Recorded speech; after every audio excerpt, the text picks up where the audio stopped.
Good afternoon. Well, I'm new to the Senate, and I've come here with an open mind and coming here to try to be a problem solver. And obviously, health care is a big issue for Florida.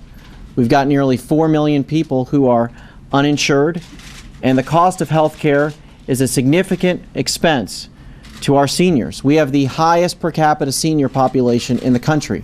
We have 3 million seniors on Medicare. But what I have found here, just now a little more than 2 months, is that we don't get to be part of the process. We don't get to be part of the process that determines what's in this bill. And tonight we're going to vote on this piece of legislation that doesn't do good things for Florida. It's going to cut $500 billion from Medicare, health care for seniors. It's going to take $120 billion out of Medicare Advantage. We have more than 900,000 Florida seniors who enjoy Medicare Advantage. And I'm getting phone calls and letters from my constituents who are saying, please don't cut this program that's providing vital programs in my life. It's not only helping me with my eye care and my hearing aids and other things like that, but things that are saving my life like diabetic supplies. And this program takes $120 billion out of it. It doesn't make any sense to me that when we're trying to improve health care, we're going to take $500 billion out of Medicare. Florida seniors don't want that. And then we're going to raise taxes. We're going to raise nearly $500 billion in taxes. And then we're going to take and increase Medicaid so that states like Florida will eventually, over a 10-year period, have to pay a couple $2 billion more in Medicaid.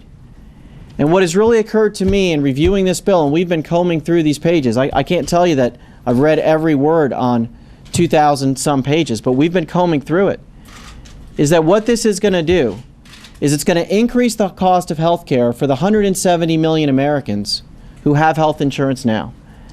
And for seniors, it's going to lower their quality of health care. And what I'm afraid is at the end of the day, where we're going to be in 5 or 10 years from now, is that this is Medicaid for the masses. We're going to turn Medicare into Medicaid, and we're going to put everybody basically on a government-run or a government-regulated program. Now, that's not health care reform.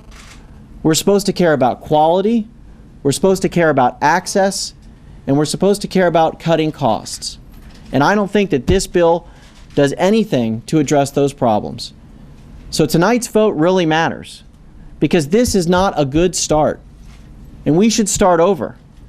And we're willing to work here through Thanksgiving and through December and through Christmas and whatever it takes to do it right.